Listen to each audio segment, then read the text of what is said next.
I've developed a practice, I've created a practice that talks about losing parts of ourselves. And I believe the loss runs through life. I somehow believe that life is a series of losses, but loss and grief are also two themes that have not been clearly explained. They've been given exactly the names that they carry: losses. So you lose something and you grieve. That means you're in sorrow and sadness, which is true.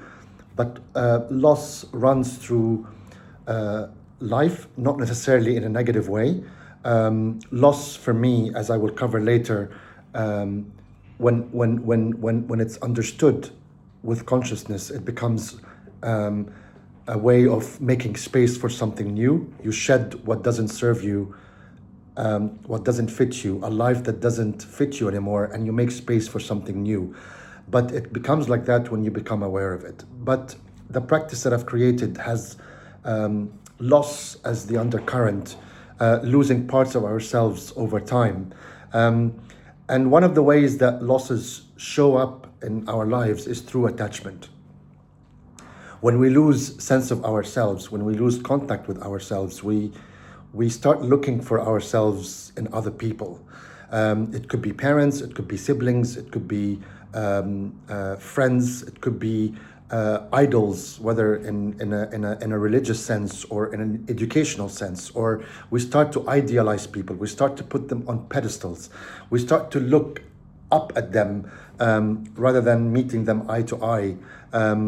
We start to, create role models, which is fine, but the role models can be tricky because are you aspiring or are you filling a gap? So that's something that we can cover later. But we become attached. We become attached to lovers and sex partners, and we become attached to things.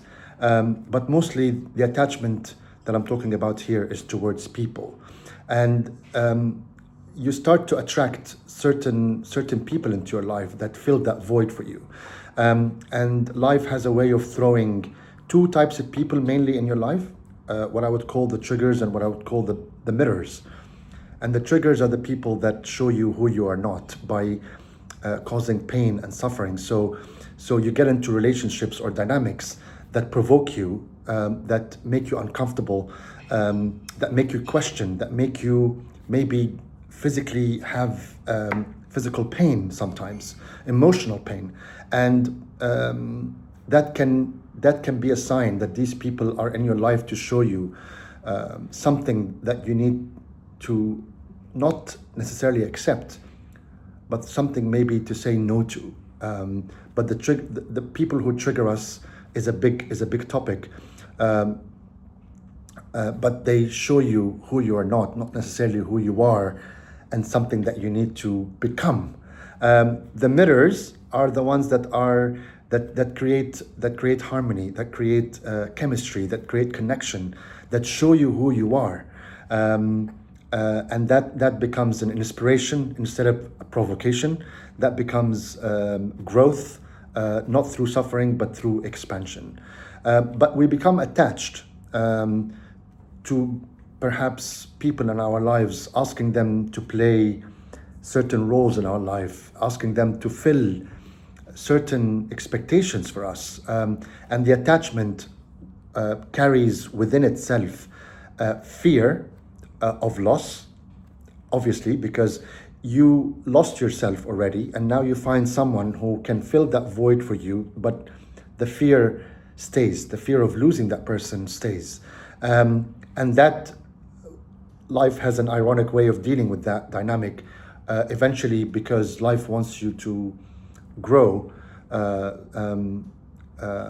Naturally speaking, the attachment that is infused with fear leads to abandonment, or leads to the person leaving, because the person has also his own battles or her own battles. So they leave, they change, they evolve, maybe geographically, maybe physically, maybe emotionally. And we call that abandonment. We call that we're being left behind. We call that betrayal. And that's one of the main themes of loss. One of the hardest lessons that we eventually have to learn in order to come back and find ourselves again.